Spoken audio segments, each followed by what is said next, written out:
In truth, we are all like three butterflies. In the world of lovers, we are but a fairy tale. The first type of butterfly approached the candle and said, "I have now found the meaning of love." The second type went further and batted its wings near the flame, saying, "I have burned in the flames of love." The third one went and tossed itself completely into the fire. Indeed, this was the real meaning of love.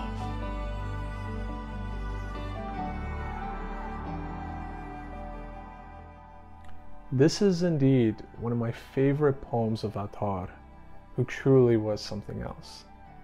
I can now understand why Rumi held him in such high regard. And although he is not as famous as his beloved admirer, I strongly encourage anyone interested in Rumi to read and study Attar's works. Not only is the poetry just as sublime as Rumi's is, but the meaning is so rich with wisdom that I think you'll find yourself continuing to visit it as you progress further on your spiritual journey. I can tell you that I certainly have. Now, for those of you who have been watching the videos on this channel, you probably have a sense of what this poem is already about. After all, I did share some color on an earlier poem I read from Sa'di, who also referenced the common analogy of the moth and the flame. But this poem goes much deeper than that. There's in fact a longer, more poetic version of this poem posted on my website if anyone is interested in exploring and digging a little bit deeper. But I wanted to feature this shorter version, which essentially captures the same meaning as the longer one. So Attar starts this poem by comparing us all to three different types of parwana, which is Farsi for a moth or butterfly. But before he explains what type of butterflies we are, he states that we are just a fairy tale in the world of lovers. This is an incredibly deep line, and in all honesty, I'm not entirely sure what he means by it. My understanding is that spiritual masters such as Rumi and Attar achieved such a deep level of love for their beloved that they, like the butterflies we're about to discuss, found themselves consumed by this raging fire. The world of lovers is not something any one of us can simply enter or survive. This is a world where the yearning soul is madly in love with the Creator and dedicates every moment of their life in remembrance of their beloved. It's a world in which reason falls by the wayside, and the lovers themselves actually start to appear like lunatics. Surely to us they seem crazy, but that's because we do not understand the impassioned state that they are in. Probably from their vantage point, we are the crazy ones, blindly unaware of our true reality and endlessly chasing the material things of this world. And it is with this context that I want you to approach the rest of the poem.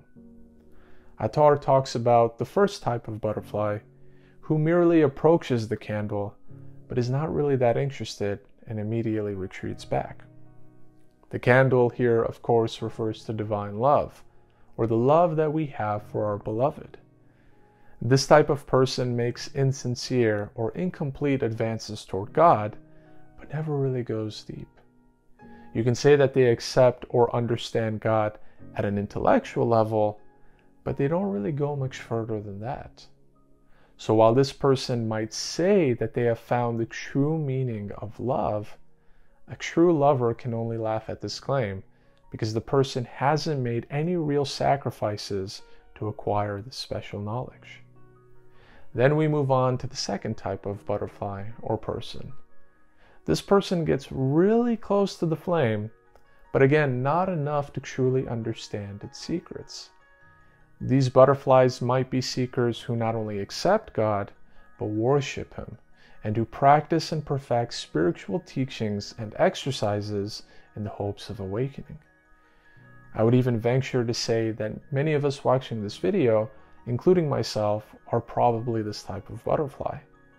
We yearn to get closer to our beloved and are doing seemingly everything we can to reach it, but we have yet to completely jump into the fire, leaving us with the feeling that there is still room to grow.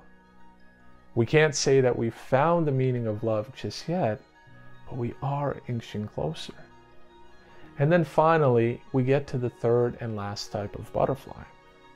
This type of person sacrifices everything, including themselves, to be consumed by love's flames.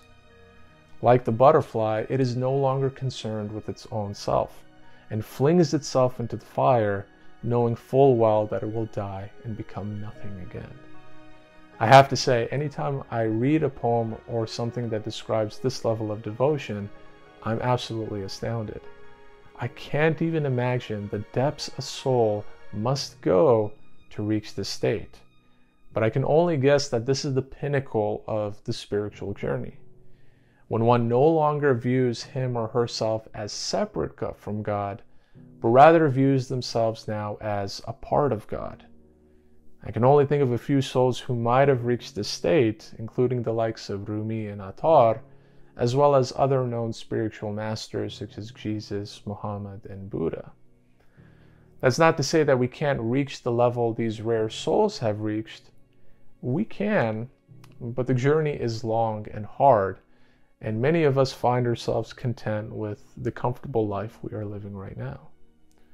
Still, any progress is better than no progress, and regardless of which butterfly you are in life, if you are moving closer to the candle, you are moving in the right direction. Yes, if you truly want to understand the meaning of love and experience that union that these gifted mystics discuss, you will have to step into the fire and burn yourself up. As Attar himself eloquently mentions in the longer version of this poem, to go beyond all knowledge is to find that comprehension which eludes the mind.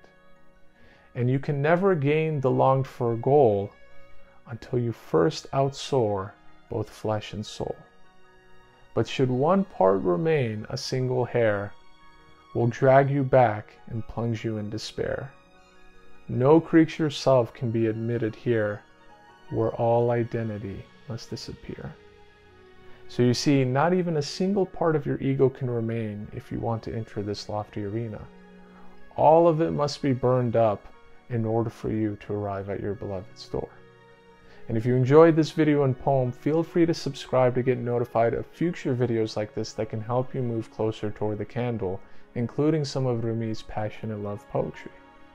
But for now, I thank you for watching, and I hope to see you again soon on another one of these videos.